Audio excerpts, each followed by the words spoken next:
Glad you chose to stop by the channel today.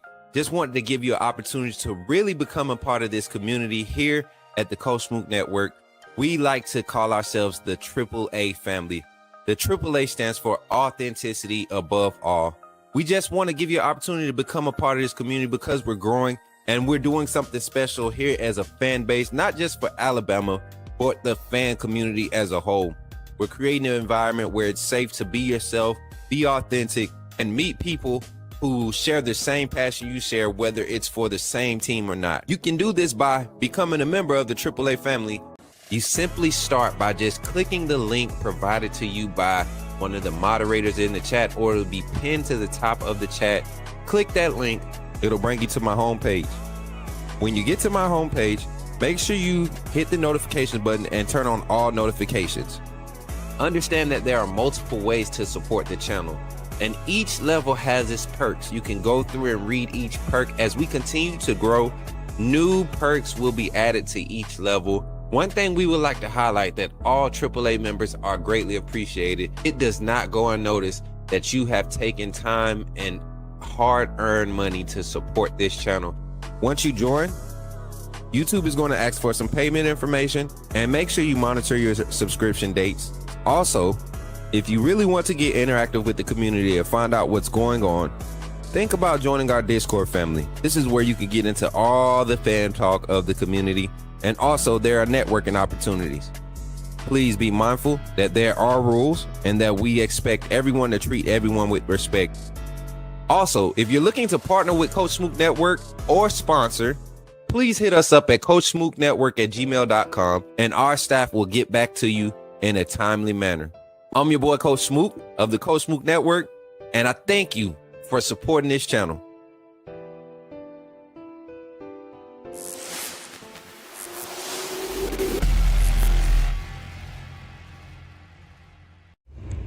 Remember, when you see me in the streets, holler at me. Say, put me in the game, Coach Smook. Put me in the game, Coach Smook. Put me in the game, Coach Smook. Like, share, subscribe. You know we keep it live. Put me in the game, Coach Smook. Put me in the game, Coach Smook. Put me in the game, Coach Smook. Put me in the game, Coach Smook. Put me in the game, Coach Smook. Put me in the game, Coach Smook. Put me in the game, Coach Smook. Put me in the game, Coach Smook. Like, share, subscribe. You know we keep it live.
Is muted. I'm sorry. I've been muted the whole time. I'm sorry. I just wanted to say thank y'all. Give yourself. I just seen the notification up there saying that I was muted. It was taking my sound. Can y'all hear me now? Mic check 1 2. I want y'all to give yourselves a little hand clap. You know what I'm saying? Because y'all are awesome. Y'all are really awesome. I just wanted to tell y'all that I'm grateful for being alive again today. Quick testimony before we get into the show. My sister-in-law and my nieces and nephews were in a serious car accident yesterday. If you look at the pictures that was posted, the type of damage done to the vehicles, you would have expected something a little bit more chaotic than the reports, but God. And so I'm standing here grateful today and thankful that he kept his hands of protection and his blood to cover my sister-in-law, my sister, and my nieces and my nephew. Man, it was I know I can't even imagine what my brother experienced. You know, he said he just can't imagine that we can say what we would do in moments, but until it really happens, we don't know. So grateful to God for that. Thankful that everyone involved was okay. Nobody had any extensive serious injuries. The young man that ran the light, you know, unfortunate that, you know, that he did that, but, you know, God has a plan for everything, you know, but it was scary, and I'm grateful that I was able to fall back on my faith, you know, to stay calm. I love my brother, man, and I love my sister-in-law. I love my nieces and nephews, so glad they got out of that. But other than that, man, we've been having a great week of content, man. Y'all give it up for yourselves, man. Y'all really been doing great supporting the content. Are we back good with the audio chat? Because I've been talking and ain't nobody said anything else in the chat. Roll Tide, what's up, Russell? I got my mods in the chat. Good to see everybody, man. Good to see everybody. I got mods in the chat, so I need them active today. We're going to use, like I said, if you're watching this post live, fast forward to the 10-minute mark and you will be at the start of our topics. But the first 10 minutes of the live shows, we will utilize that to bring everyone in, everyone that's live. So if you're live and you dropped a like, we have 12 likes on YouTube already. And it says we have a total of 38 live viewers right now between all platforms. We have a reaction on Facebook. Shout out to my brother, Deron Jones, Mr. Hot Topic Sports back home in Columbus, Georgia, Phoenix City area. We're going to be doing a lot of collabs this high school season, this fall for high school. Y'all will be seeing a lot of his work, and we'll be utilizing it, traveling the central to East Alabama region, covering high school football. Coach Smook Network partnered with Hot Topic Sports, Hall Tech Sports, and a lot of other high school recruiting, I guess you could say, platforms, people that cover the game and want to help these young men and young women get exposure and get to the next level in all different facets. So we appreciate you for tapping in over there on the Facebook side, bro. What's up, Jason? Good to see you, man. Good to see my brother, Jason. Jason, have you been a member for a year yet? I think you came up on a year. And don't forget, y'all, we are celebrating our year, man. This is our whole month. We're celebrating a year of being the Coach Smook Network. We stepped over into year 2 and we've hit the ground running. Speaking of hitting the ground running, man, we are currently at 3,049 subscribers on YouTube. We just celebrated 2 days ago, celebrating hitting 3K. So whatever you guys are doing right now, AAA family, this community right now that's supporting, keep doing it. It's working and it's helping us grow. Speaking of helping us grow, remember, just like you saw at the beginning of the show, if you want to really support and become a member of the AAA family, join our AAA membership. One of my moderators can get you the link in the chat, or if you're not catching this live, go to the main page on our YouTube channel and check the links in the description, and you'll find how to join. You can hit that join button, and it's 2 different forms of membership. Take advantage of either one, because this summer is going to be crazy. Lady Tam TV is in the building. What's good, sis? Look, man, I'm loving, you know what? I don't know where people figure I'm a hater at. Like, that's the funniest thing.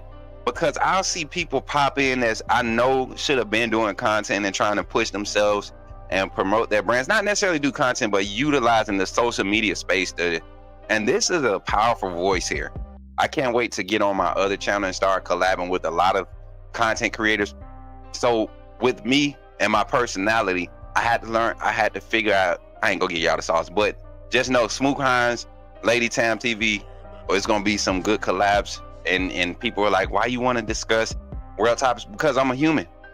I don't just talk about football. I don't live, eat, and breathe football. Those days are over for me.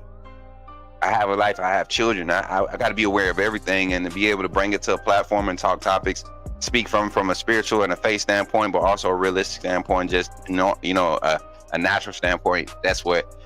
Shout out to my sister for pulling up, man. Appreciate you for tapping in and supporting your little bro, man. Got a lot of y'all in the chat. Don't forget our like goal on the stream, man. Our live like goal on the stream is 25. We're already at 13, so that means y'all are really showing love and showing support, and y'all are understanding what the mission is. Y'all understand the mission. I appreciate y'all, man. And without further ado, y'all, let's get into this show, man. I got a good topic today. I think y'all gonna enjoy it.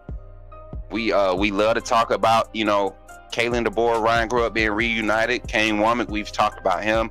We've had our extensive videos and VODs that have been put out. If you haven't seen the Ryan Grubb one, go check it out. We've done the Kalen DeBoer one.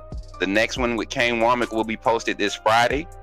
And then this one right here, we'll do an edit on this one, and it'll probably be posted next week. But we want to discuss the rest of the staff, man, because I don't think Alabama fans realize how good we got it. So we'll dive into that conversation here on the Coach Smook Network. Sit back, relax, or scoot up to the edge of the seat because y'all know I'm going to bring the energy here on the Coach Smook Network. Let's jump into the conversation. Let's go. You talking about Jalen Miro and the Pips? The perfect weak side linebacker, right? Put him next to the mic. Not going to take us a lot of time, but I want to say that I'm excited about what. Okay, forgive me, my brother. What's on your mind?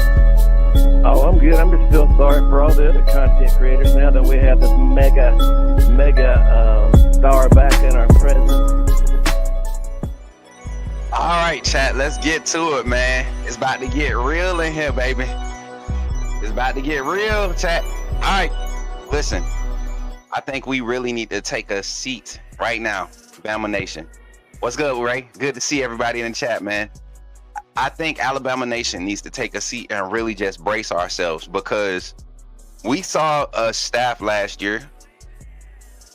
Majority of the staff didn't come from Washington. I know there's this persona and there's this belief that we should have had a easy transition because majority of the staff came from Washington. No.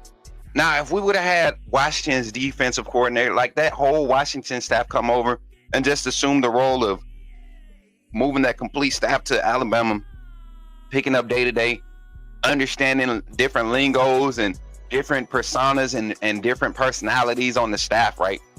Yeah, we should have expected a little bit better continuity in the transition, but we didn't have that luxury.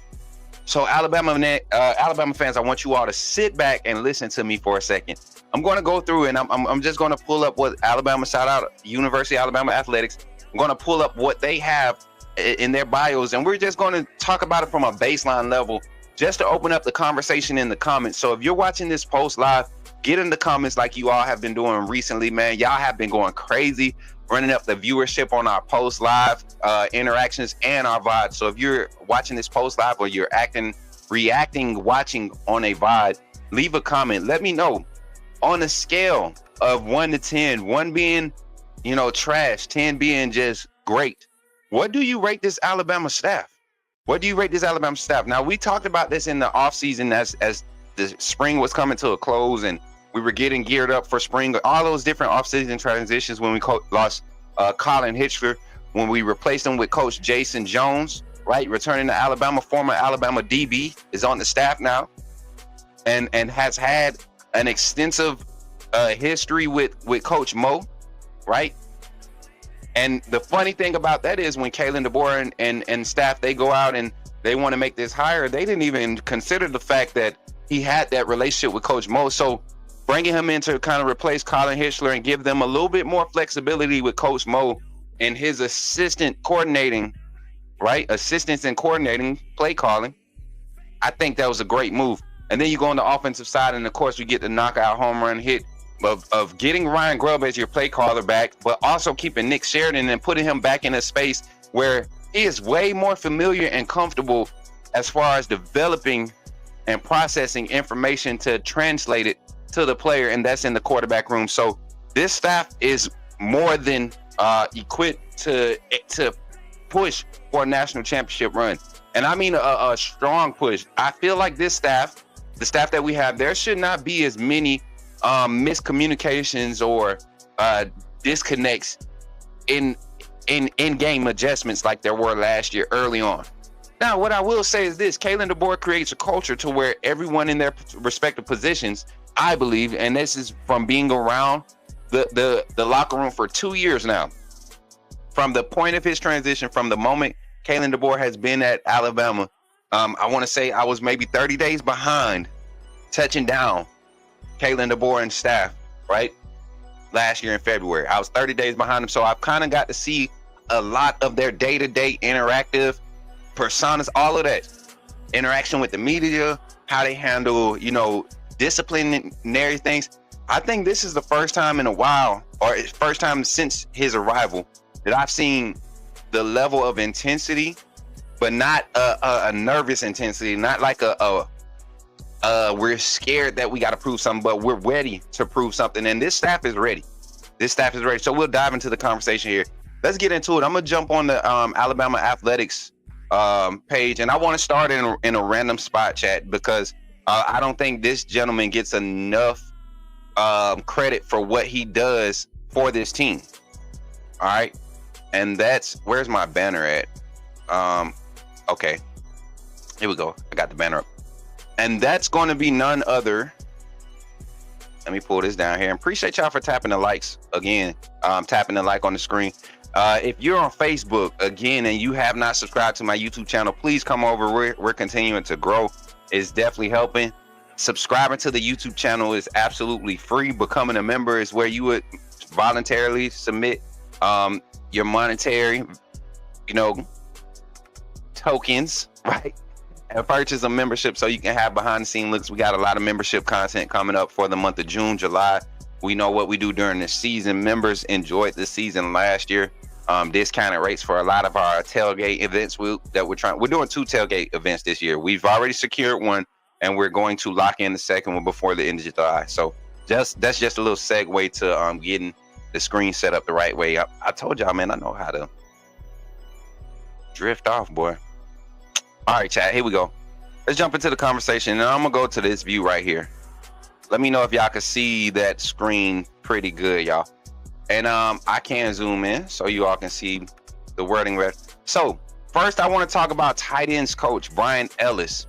Now, a lot of people won't mention this gentleman when they talk about this coaching staff. He doesn't come out as a Hollywood marquee guy. He's not a very I won't say bright personality. He's not flamboyant.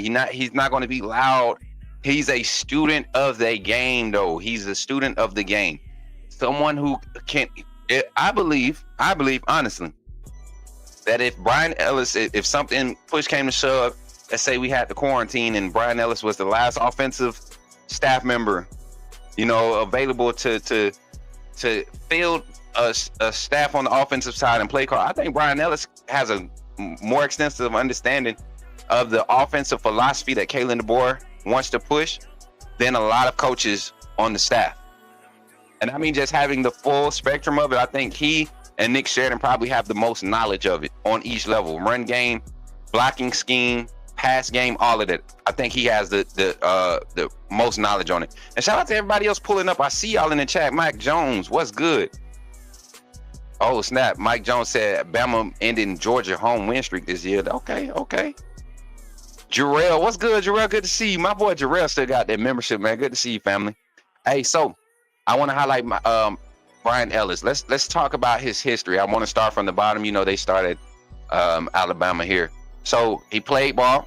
That's always cool. Being the fact that he played the quarterback position, you love former quarterbacks being play callers because they've seen it from that standpoint of having to execute, dissect, just be ahead and of what's happening, right? Having a forward trajectory mindset, but also the leadership value, right?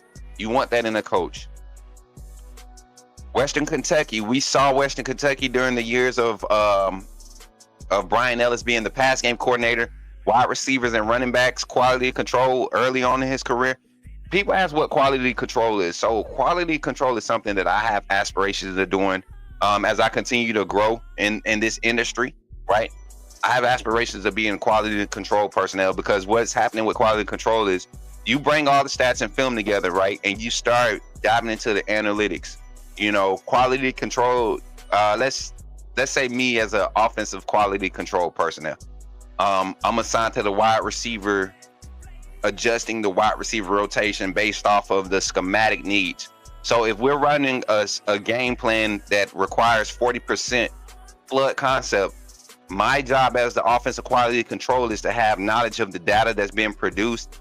And it's a lot nowadays with these positions, but the data being produced so that I could bring forth statistics to support why Rico Scott should be in on this formation instead of Latsier Brooks. Even though Latsier Brooks may be faster, Rico Scott's ability to catch in this part of the field just seems to produce a lot better than Latsier Brooks. Like, that's what offensive quality control personnel do at a certain level. And then they're also on field, you know, helping guys, coaching them up in technique things during drills, during your warm-ups, all of that thing. So, and then you have them with play calling on the sidelines, set hand signals. So it's a lot that they do to help them get a knowledge base and build that kind of like those bullet points you would for your resume. But that's neither here nor there. But Brian Ellis at West Kentucky, we know West Kentucky traditionally, even now, they still provide exciting offensive output year in and year out. They breed a excited offensive system. He's been a part of that. That's where he started, and you can understand why he has had such an attraction to Coach Kalen DeBoer's system. Was eager to join up with him and learn. So he goes to Southern Cal, USC. We see him have a lot of success in 2018, being the quarterbacks coach there with JT Daniels, right? We all remember JT Daniels' true freshman year. It was a solid year. All right, remember that. Western Kentucky goes back to Western Kentucky for a little while, comes out of there, goes to Georgia Southern. And you think about, if we just go back and stop looking at stuff from a bias standpoint and look at what some of these teams had as far as assets and what some of these coaches were able to produce with these assets being available, maybe they don't produce winning records, but the numbers are very intriguing. And then I like to say, okay, what if they had a Alabama-like roster with their philosophies? And that's what gives me confidence with this staff. So Brian Ellis, another one, experienced in just the offensive play call and developing the quarterback, being in the pass game, understand the run scheme. And then he comes to Alabama and he's limited, right? Let's say limited, quote unquote, limited to the tight end room, where I believe is going to help them because he has so much experience everywhere else. You see a lot of our recruiting going to get receiving style tight ends that aren't scared to block, right? In his second year, you look at Marshall Pritchett. I think Marshall Pritchett is going to be a huge piece of what this offense is going to be going forward. Then you got Caleb Edwards coming on campus this fall. I don't know if he squeezes into that rotation this year, but I know for a fact, stick around for your red shirt freshman year, you're a rotational starter piece, right? So Brian Ellis, that's one coach that I think we have. And I think on the scale of 1 to 10, you talking about value and quality, I think this is a solid 7 right here. This is a guy where has offensive play calling experience. Let's go up an 8. Offensive play calling experience on multiple levels in different conferences at the FBS level, right? You look at the production from the tight ends last year. I don't think we had horrible production from our tight ends as far as effectiveness in the run game. Not many drops from the tight end room. CJ Dupree maybe had 2. Josh Cuevas didn't have any drops. Robbie Oots dropped 1, thrown behind him. 1 or 2, I think, maybe. But they were productive. Our problem wasn't in the tight end room. 1 or 2 mishaps in the blocking game, but it happens. But I think Brian Ellis is a very underrated coach and provides a lot of quality for our coaching staff. All right, let's go. I'm going to click on the next one. Let's go to the defensive side. We're going to flip flop. Offense, defense, offense, defense. Chuck Morrell. This is a surprise move. Not surprise move. This is something that is familiar, and is reestablishing some familiarity on the staff. Putting Chuck Morrell on the defensive side. He was on the defensive staff, I believe, as a defensive coordinator. Let's go to his coaching at Washington. Co-defensive coordinator at Washington and safeties coach. So middle of the field coordinator and development, right? Safeties, linebackers, right? They kind of correlate. You want somebody that understands what the communication, what the depths, what the concepts are in the middle of the field. Chuck Morrell has familiarity with that. Has been with Kalen DeBoer and his staff since Fresno, right? So I look at him, and Chuck Morrell has been in coaching for over 20 years now, right? If I'm not mistaken, right at 20 years. You got him over there on the defensive side. Kind of has an idea of pace and play calling that Kalen DeBoer desires. With Kane Womack's aggressive nature being in some type of assistant co-defensive play caller role in the past, he can provide that type of support for Kane Womack. So in situational ball, we know Kane Womack is on the ground. You may have Chuck Morrell up in the booth. Kane Womack being a linebacker coach himself, with the play caller on the field, right? His play callers on the field, his green dot guys, he has that straight direct contact with them in game. As far as development in practice throughout the week, you got Chuck Morrell there doing the day-to-day, touching the getting the kinks and the little work in, right? And then you start to see, a different type of language being spoke, and it's being transpired and communicated throughout the whole defense because you have your linebacker, your green dot squared away. That's what you get with Chuck Morrell. A sense outside the locker room, on the field, right? Familiarity with previous, I guess you could say, experience, being on the other side of the ball of Kalen DeBoer and Ryan Grubb. Pace of play calling is going to be huge this year. I think that was something we struggled with last year.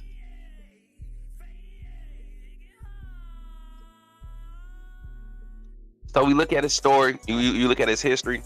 Like we said, Fresno State was probably the year that you really start to hear his name. With Kalen DeBoer, and kind of just followed Kalen DeBoer since Fresno State. Multiple levels, again, extensive experience with two coaches, two right now. With extensive experience, you don't see guys with just short stops.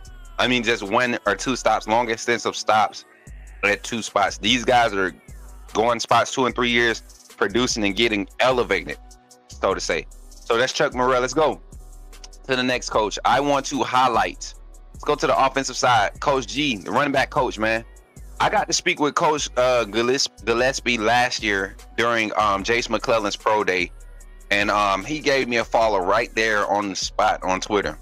Like, I had been following him the whole spring, going into the transition, but it didn't get to talk to him, outside of interviewing him. But for Jace's pro day, that was a great conversation, and kind of getting a more personal knowledge of his history coming from Tennessee as a running back coach. He's a lot of staffs are after Coach G, and there's a reason why.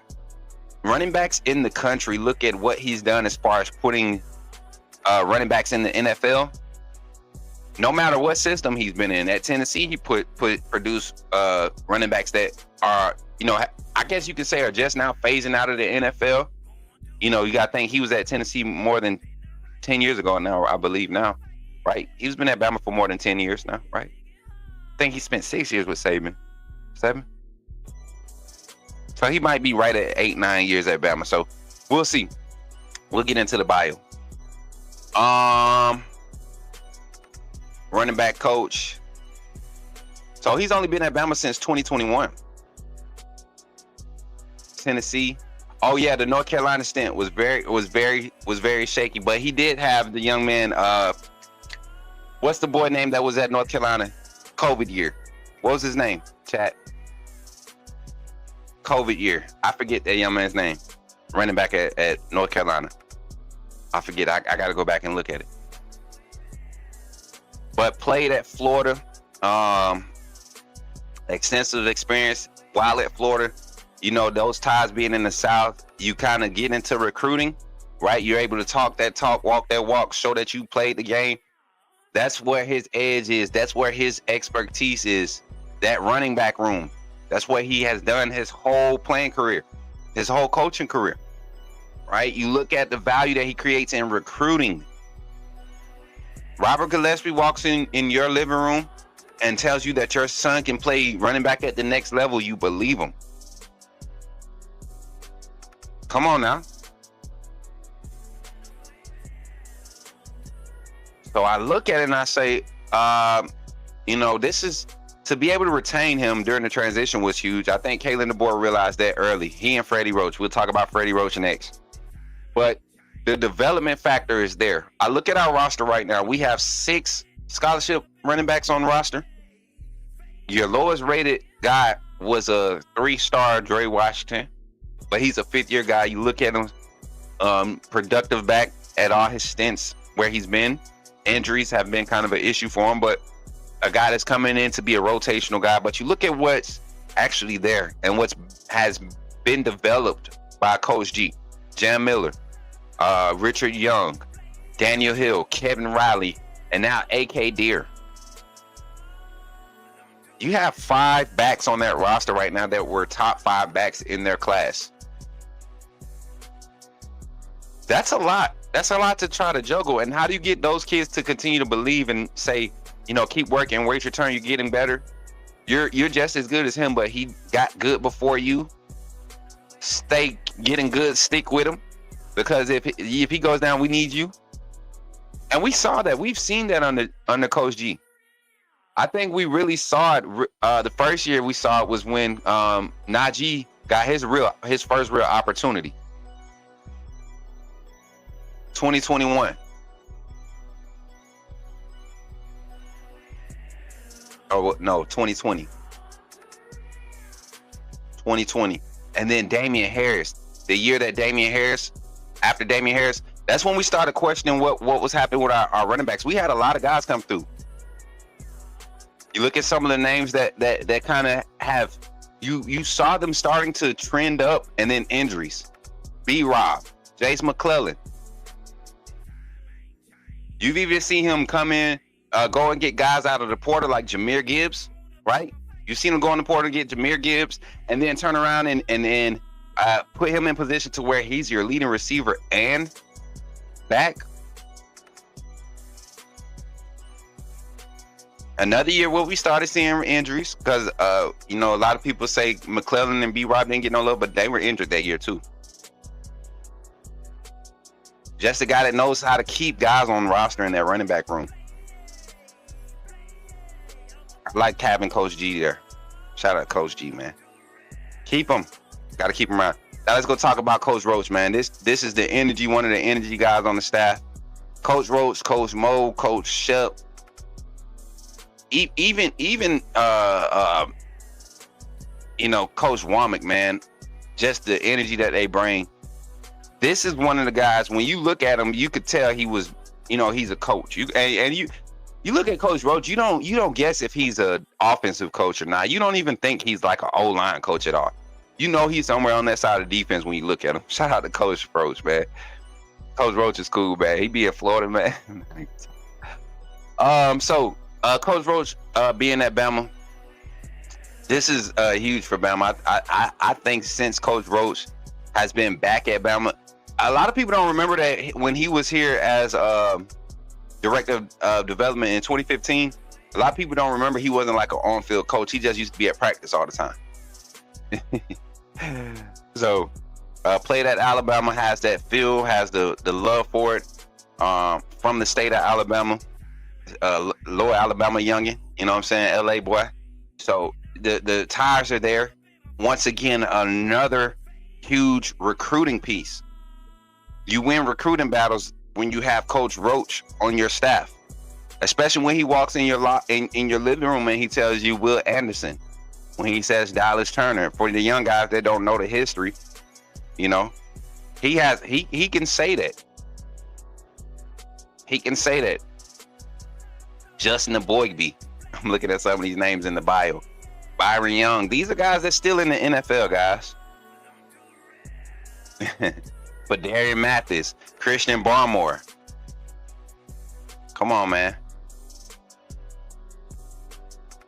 And was part of the latter half of that land shark defense, that Ole Miss development, those D-line guys. So for people that question Freddie Roach as far as the D-line production, let's pump the brakes and understand that there was a full schematical switch, like a philosophy in how he had to coach up his defensive linemen.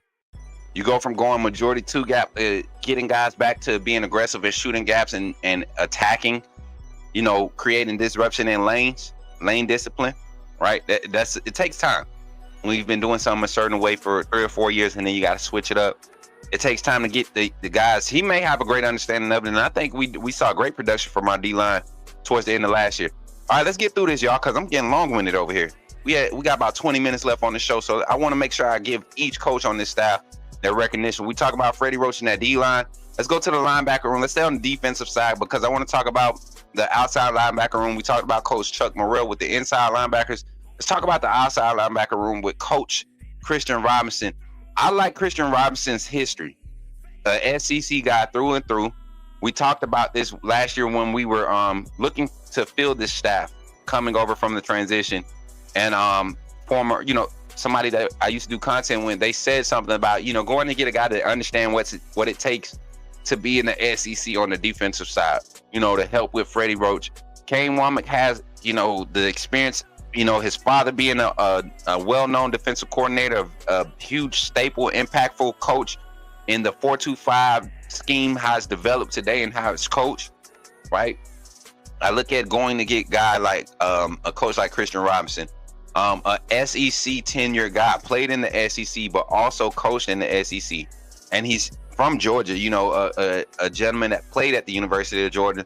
So when you talk about somebody that has a old school understanding of what it takes to be an SEC linebacker, and then not being too detached from this generation of what this game has evolved to as far as the edge, the outside linebacker position, understanding that he has to be able to coach guys up and have them play traditional defensive end techniques, but also drop into the curl flats or drop into the hard flats and be able to cover in space, right?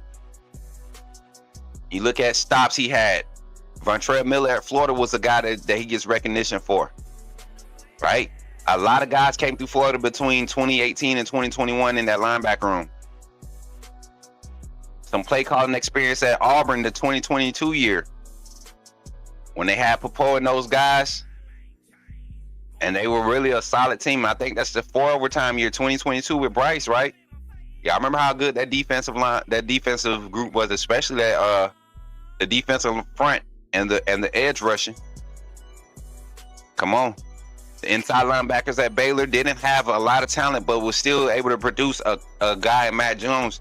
I think he ended up getting picked up as an undrafted free agent. What's up, Jackson? Good to see you, brother. Good to see you in the chat, man. Welcome in. Roll Tide, man. We just breaking down the staff, the quality of staff that we have here at the University of Alabama. And then now the University of Alabama, Q-Rob last year. Got guys like Quay Russaw in his room. Got Yanzi Pierre, Noah Carter. You know, who else is in that room, that outside linebacker room? Justin Hill, the true freshman. Like Coach Robinson got some studs in that room. Ja Latham is in that room. Just a whole bunch of guys.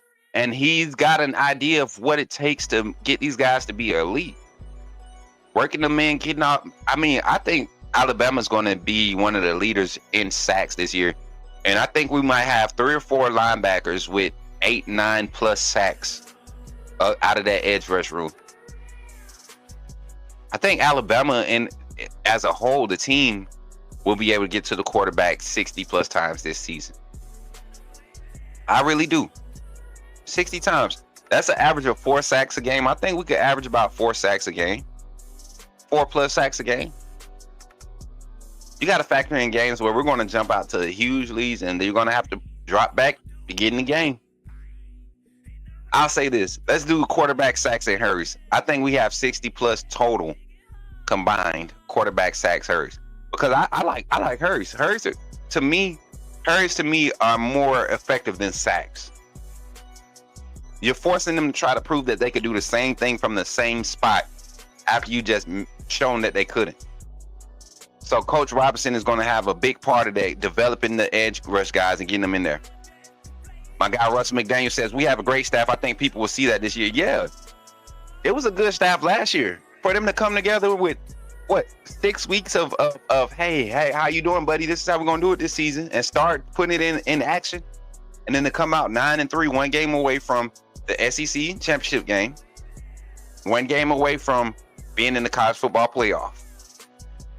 I think we are going to be in a good position, chat. AAA family, I think we're going to be in a good position. We talk about Christian Robinson. Let's go back to the offensive side. Now, one of my favorite coaches, just from a personal standpoint, this is somebody that I've had personal conversations with, continue to just be a down-to-earth individual. Kind of makes me feel like, it has the surreal feels when you go in and when I'm able to go on campus and talk with the staff. Coach Shepard, man. And I love how straightforward he is. We have a similar upbringing. That was one of the first things we established when he let me back into the media room. I had left my my charging block, not my charging block, but my surge protector in the media room last year, and he let me back in because it got a little pin code, but he let me back in. But Coach Shepard, we all know what type of value he brings as far as development in the wide receiver room.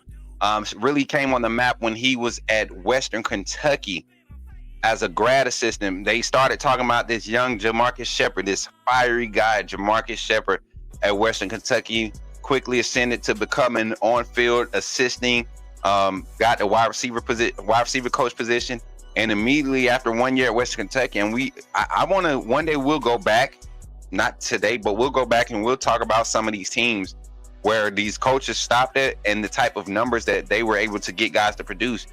They had 1,000-yard receiver. They had 1,000-yard receiver at Western Kentucky. They had 1,000-yard receiver at Washington State. We all know at Purdue, they had a couple 1,000-yard receivers while he was there in the wide receiver room. And then we don't even want to we just had so much fun at watching, relishing about what he did at Washington. And then this year, not necessarily a 1,000-yard receiver, we were very limited at the quarterback position as far as processing and getting the ball out.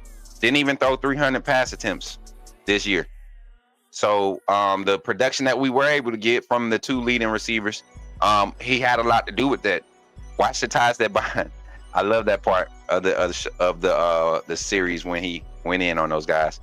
But Jamarcus Shepard, even in recruiting, I know personally from certain recruits in this, from the 25 class and targets in this 26 class, that he's personally after the relationship that he's building with those 4 or 5 guys in this class. Even if they don't commit to Alabama, they are attracted to the way that he just coaches and that he's into learning about them and where their mindset is. I told y'all last year, Coach Shepard is not shy about telling a recruit, well, if that's your mindset, then Alabama might not be the place for you. He doesn't worry about a name. And I won't speak on rumors, but there were a lot of ego kids in that 24, 25 class, the 24 class. There were a lot of ego kids that were committed to Bama that decommitted once this staff. And when he got an opportunity to talk to a few of the wide receivers that were targets in that class, he lost interest very quickly. And I love when you stick to your guns and value as far as, quality and what you bring to the locker room and to the team as a whole. When you don't make yourself bigger than the team, I like coaches that rock with that. Jay Nunes, this is a name that y'all don't talk about. Don't even act like y'all know who it is. You probably don't even notice him when you see him. He's a quiet guy. Special teams coordinator. I want to see him really get an opportunity to put some things in play this year with this young team, a lot of young talent, right? A lot of freshmen that seem to be ready to get on the field. Utilize them on the special team side. A lot of extensive special teams coordinating. This is a special teams guy. Never on this level, though. This is the part that he's being challenged with. So we look at our production from special teams last year. We didn't have a lot of botched snaps and missed field goals. Well, the field goals, necessarily aren't him, but we didn't see a lot of production in the kickoff game. We didn't see a lot of production in the kick return game. Can we get some explosion on that special teams group? My question to the staff would be, who handles personnel? Who handles field and personnel for special teams? Because if it's him, I'm lobbying in these meetings. Hey, give me Latsier, give me Bach to return. But outside of that, I need all the linebackers that aren't in the two-man rotation.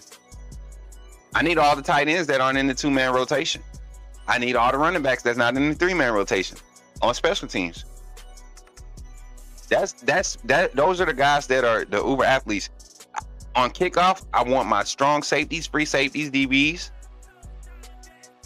1 or 2 wide receivers. Right? I love seeing wide receivers on kickoff. But Coach Nunez want to see this special teams starting to make some noise this year. But you look at his experience, that's all he's done. That I love the fact that everything that I've talked about, we have specialists in these positions. Right? Specialists. We talked about Brian Ellis early on. He has play calling experience, but specializes with quarterbacks. What's the quarterback's best friend? Tight end. Right? We talk about Ryan Grubb. We talk about Kane Womack, but we're diving into the support staff. Not support staff, the position coaches. Chris Cap in this offensive line. I'm gonna tell y'all like this. Last year at the beginning of the season, I was not completely sold on what was happening with the offensive line. But towards the end of the season, what I saw from Wilkin Formby when he got his second, third opportunity to get out there and play extensive reps, I love what this offensive line looks like when they execute. And he is a very big advocate for getting this offensive line, as far as weight rise, getting them in the right range for them to be as athletic as they need to be in order to effectively run this run game. Because he loves to impose the run game. It's not going to incline. Ryan Grubb's not going to be inclined to lean on the run game if we're not getting our offensive linemen in space, or they're not stepping and pushing off and generating enough force in the trenches to create a new line of scrimmage. So we got to see this group continue to develop. But watching this spring and watching how Coach Cap and these offensive linemen were communicating, and the level of accountability that was being shown by the players, I think Coach Cap really shows his value this year. I'd like to highlight his time, and I want to say where it was. It wasn't at Michigan State.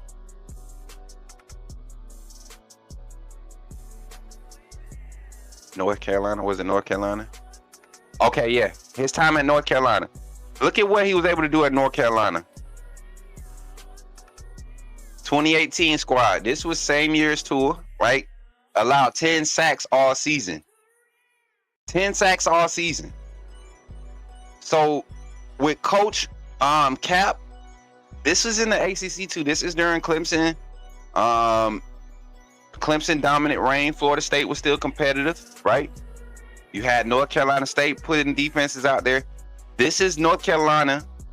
I want to say Drake maybe that year was his quarterback. But this was a offensive line unit that really knew how to protect the quarterback. I would love to see Ty Simpson with a clean pocket majority of the season. I would love to see if it's Keelan Russell with a clean pocket majority of the season. I would love to see if it's Austin Mack. I would love to see them, and to know that he's confident to have 7 or 8 guys that he can roll out there and say that's his best 5 and play them in multiple positions. That's a confident feeling. A guy that has extensive development of NFL talent, quality guys. Chris Cap at the offensive line. What position have we not touched? I think the last position right now is the secondary. I wanted to say them for last because I think that's the position I'm most excited about. Did I talk about Nick? I think we did enough talking about Nick Sheridan last year. I think I defended Nick Sheridan enough. Not being bumped down. I think people look at Cole labels as being bumped down. He has just as much development and input as far as how this play caller should go as much as Ryan Grubb. I think Ryan Grubb is the trigger puller, right? At the end of the day, I think Nick Sheridan has a lot of input, but I think he's back somewhere where he's comfortable with, and that's working with the quarterbacks. Quarterback development. I love when you're talking football heads that say he need to talk. He need to go back to tight ends. He's a tight end coach. Shut up. Are your KBs and long runs in them talking about he need to go be a tight end coach? This man been working with quarterbacks since his start of coaching, right? Played the position of quarterback. What are we talking about? Played the position of quarterback. Why wouldn't he have an opportunity? And then have play calling. Never had play calling experience at the collegiate level. Gets thrown into the role last year and ends up with a top 30 ranked offense. A top 30 ranked offense, and you never called plays before? Thank you for being a great Band-Aid. You was one of the best Band-Aids Alabama has seen. Because I remember after Kirby left, we had to deal with a few coordinator changes that after Pruitt. That come on now. Hush. Fair weather fans. But yeah. Nick Sheridan, a lot of value. Adding Ryan Grubb, bringing Ryan Grubb back. They get to share that responsibility now. And they have a history of coaching together. Now, last but not least, another personal favorite of mine. You know, I love all these coaches, man. No favorites here. You know what I'm saying? I didn't highlight Jason Jones. Let me highlight Coach Jones. Oh, I did highlight Jones. I did highlight Coach Jones. We talked about him coming back, being a former player. Talked about Coach Jones already. Now, who he's assisting, Coach Mo. I think Coach Mo is probably going to. He and Coach Shep are probably going to be the highest targeted assistants on this staff in the coming 2 seasons. I'd be surprised if we are able to keep them for 3 more years if we don't see some transition, elevation, you know, lateral promotions and stuff happening on the roster. But I would be surprised if we keep both of them past 2027, 2028. Bama would have had an opportunity to play for 2 or 3 national championships by then. I would be surprised. Coach Mo has a lot of previous experience. Previous head coach at Buffalo, left the head coach position to come and be a part of this. You saw what he did as far as development in the secondary. Saw what he did as far as developing true freshmen and getting them on the field and game ready in the SEC. One of the most productive groups in this SEC. Enough confidence enough to allow Colin Hitchler, another good defensive coach with play calling experience and developing secondary personnel, right? Confident that you stick with him and you allow him to be over the full secondary, corners and safeties. I think that benefits this style of defense. And we saw the production from guys like Bray Hubbard, Keon Sabb early on. We saw production from Malachi Moore. But we really saw growth on the perimeter with Damani Jackson, Xavier Brown, Jalen Mbakwe, Deshaun Jones. That's where we saw the growth. So if we see that type of coverage growth on the perimeter, we should be able to see that same on with the safeties on the interior and your nickel corners. If those guys can turn over that same tutelage and technique and what is it called? Turnover rate of learning, right? If they're able to apply it, we can look at it at the secondary, and they will be a top 3, top 5 production wise secondary. Talking about no fly zone, we can see that. We will see that, and it's all going to be because of the likes of Coach Maurice Linguist. Quality coach here, chat. Quality coach. So, in final, here in the last 5 minutes of the show, man, we've been on it, chat. We've really been on it, man. Chatting with Coach Smook, man. I appreciate you all for pulling up and talking with me today. Listen, don't forget to like and subscribe to the channel. But in closing, I want to say this: the Alabama staff, the Alabama as a whole. I had offensive staff up there. I should have had whole staff. Y'all didn't even help me out. It's all good. I'll be able to edit it out. But the Alabama staff, I believe this season is more equipped than last season. And if we're just talking about playing the same schedule from last year, different venues, you factor in a lot of those away games. The 3 games that we lost were away games. You get an opportunity to redeem yourself at home. You get an opportunity to put yourself in hostile away situations again, going to Athens early in the season. Also having to go to Jordan here at the end of the season. We all know what that entails, right? Going to Florida State, first game of the year. This staff has an opportunity to really set the tone early, carryover from last year. The Michigan game didn't look good because of the weather, I believe.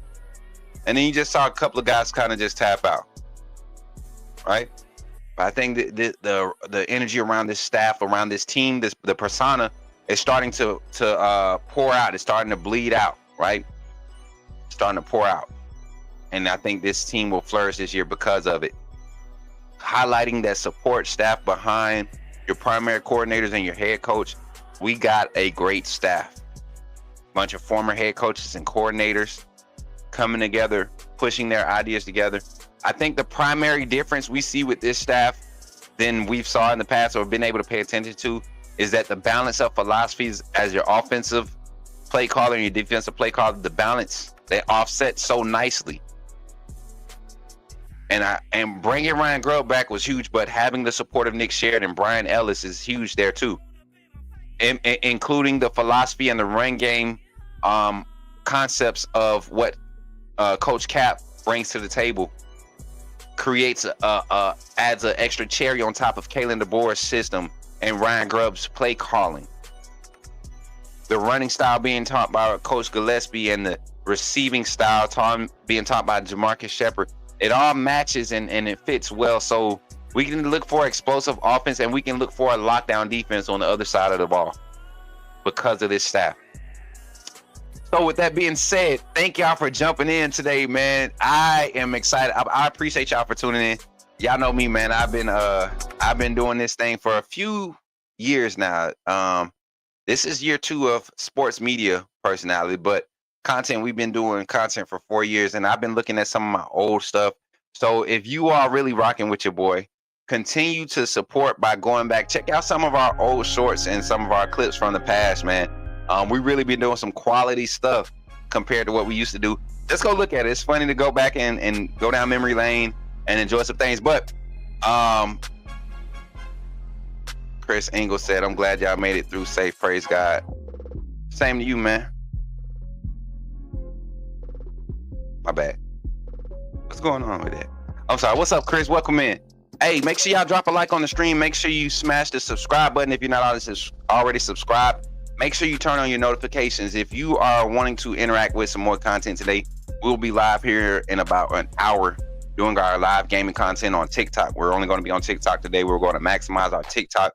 We've been getting a lot of people who come over from TikTok and subscribe to the channel. They've been showing up to the post lives, been commenting in the comments. If you're jumping in on this live or this post, this video post live, leave a comment.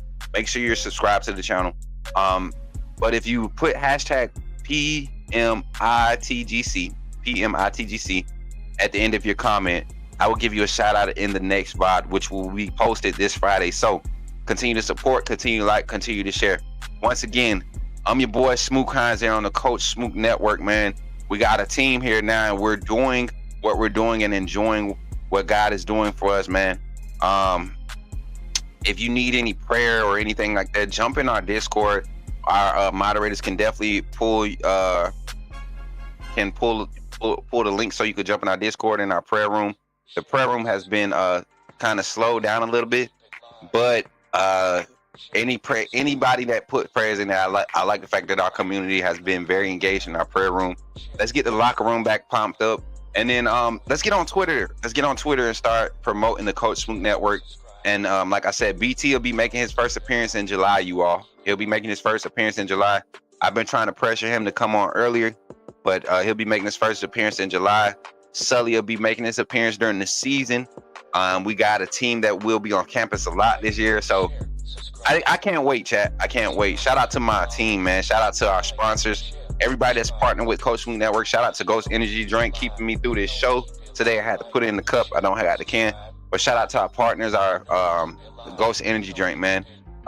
I came up with my tagline, but I can't put it out yet. I got to get everything squared away. But I came up with my tagline. I think it's gonna be lit. But I appreciate y'all for being here again. Thank you. And that's gonna do it for us, man. Remember, when you see me in the streets, holler at me and say, put me in the game, Coach Smook. I'll catch y'all on the next one, man. God bless y'all. Y'all be blessed. Again, we'll be live on TikTok soon. Ready to game. Pull up NCAA, baby. Y'all be blessed. And if you're not a member of the AAA family, man, think about becoming a member. Thank you. Glad you chose to stop by the channel today. Just wanted to give you an opportunity to really become a part of this community here at the Coach Smook Network. We like to call ourselves the AAA family. The AAA stands for authenticity above all. We just want to give you an opportunity to become a part of this community because we're growing and we're doing something special here as a fan base, not just for Alabama, but the fan community as a whole. We're creating an environment where it's safe to be yourself, be authentic, and meet people who share the same passion you share, whether it's for the same team or not. You can do this by becoming a member of the AAA family. You simply start by just clicking the link provided to you by one of the moderators in the chat, or it'll be pinned to the top of the chat. Click that link, it'll bring you to my homepage. When you get to my homepage, make sure you hit the notification button and turn on all notifications. Understand that there are multiple ways to support the channel, and each level has its perks. You can go through and read each perk. As we continue to grow, new perks will be added to each level. One thing we would like to highlight that all AAA members are greatly appreciated. It does not go unnoticed that you have taken time and hard-earned money to support this channel. Once you join, YouTube is going to ask for some payment information, and make sure you monitor your subscription dates. Also, if you really want to get interactive with the community and find out what's going on, think about joining our Discord family. This is where you can get into all the fan talk of the community, and also there are networking opportunities.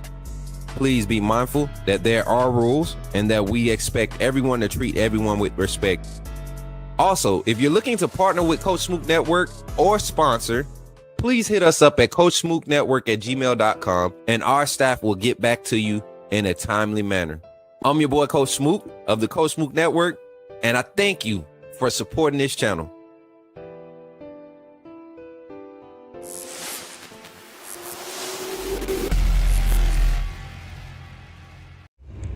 Remember, when you see me in the streets, holler at me. Say, put me in the game, Coach Smook. Put me in the game, Coach Smook. Put me in the game, Coach Smook. Like, share, subscribe. You know we keep it live.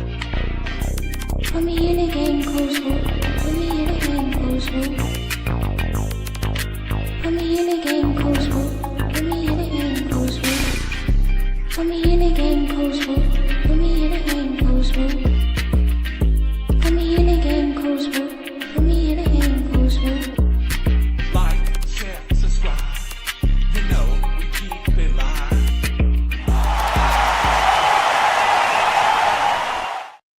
Hey, Pat, I want to say one more thing before we get up out of here.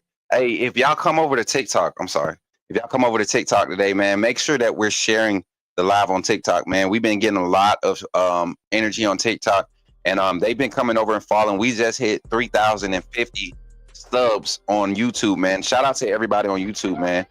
We just hit 3,051 subs on YouTube. We're on our way to 3,100, y'all. So continue to subscribe, continue to share. I thank y'all. If you're tapping in late, I'm sorry I had to come back on. I just wanted to try to acknowledge everyone that's still here. But we doing it, man. We doing it. I appreciate y'all for real. And it means a lot. It means a lot. We're gonna keep growing. I keep telling y'all, it means a lot because one, you have the naysayers that want you to fail, but you have the ones that want you to win, and we're winning together. We're winning together. So I'm excited, chat. I'm excited. Thank y'all for being here again. I'm your boy, Coach Smook. When you see me in the streets, holler at me and say, put me in the game, Coach Smook. I'll catch y'all on the next one. Be easy, y'all. Love y'all, man. Put me in the game, Coach Smook. Yes, sir. MJ, I see you, brother. Like, share, subscribe. Your brother. Y'all be easy, man. I see you in a little bit. Keep it live. Put me in the game, Coach Smook. Put me in the game, Coach Smook. Put me in the game, Coach Smook. Put me in the game, Coach Smook. Put me in the game, Coach Smook. Put me in the game, Coach Smook. Put me in the game, Coach Smook. Put me in the game, Coach Smook.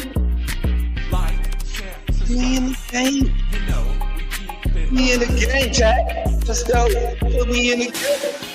Put me in Put me in the game. Put me in Put me in the the game. Put me in the game. You know we keep it live. Put me in the Put game. me in the game, Coach Smook. Put me in the game. Coach Smook. Put me in the game. Put me in